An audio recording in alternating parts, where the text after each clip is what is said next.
Boss Aiton nasugtan nano. Yung punto, sa akin babaksak ang sakit. Yun nga. Oh, wala rin naman akong magagawa dyan, boss Atan. Di ba alam mo yan? Oo.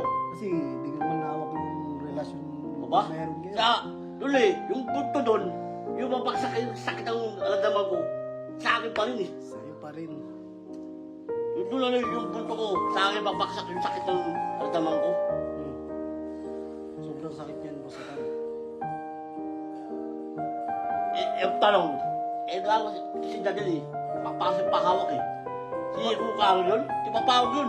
Kung si Carol, di magpapawak yun Oo. kila kila Moya. Oo, Oh? alam mo kung ano yun. Oh. Kasi ako, mahal na ni Carol, patay-patay sa ano yun. Mahal ka naman ata ni, ni Nadel ah. Di, Di ka mahal ni Nadel? mahal si Moya, doon siya. Para siya mong kuloy. Wala nga kasalanan si Nadel dun, boss Atan. Sis, ano lang, tayo yung kalkalan. Gusto rin, ano? Gusto na. Gusto ni Nadel na nawakan siya. Oo. Ano? Ba? Hindi ko alam yan. Ba? Dapat, tinatanong mo si Nadel sa mga ganyang senaryo. Tinatanong mo siya na, gusto mo ba si Moya? Kung gusto ni Nadel si Moya, doon ka na, di ba? Oo, wala problema. Ang problema. Pero Ano pala? paano pag sinabi ni Nadel Hindi, ako mo lang. Ito sabi ko, Adel, kung mahal si Moya, okay, doon ka na. Kasi bagay, palkin mo kuloy. Uy, yari ka kay Nadel. Tatampo yan si Nadel sa'yo. Yung siya!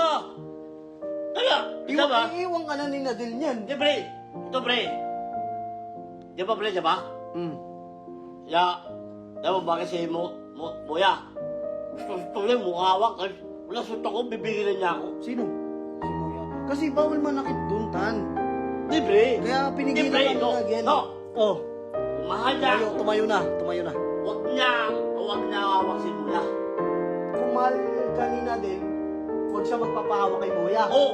Hindi. Ganun ba yun? Oo. Kayo no. Si Moya yung lumapit dun eh. Hindi nga. Mali siya. Nagpahawak siya. Oo, pawak siya. Gusto rin. Hawak Gusto mo sila no? kamay, di ba? Ha? Hawak sila kamay no? Oo ba? Gusto niya. Umahal mo. Huwag kang pahawak sa ibang tao. Wala.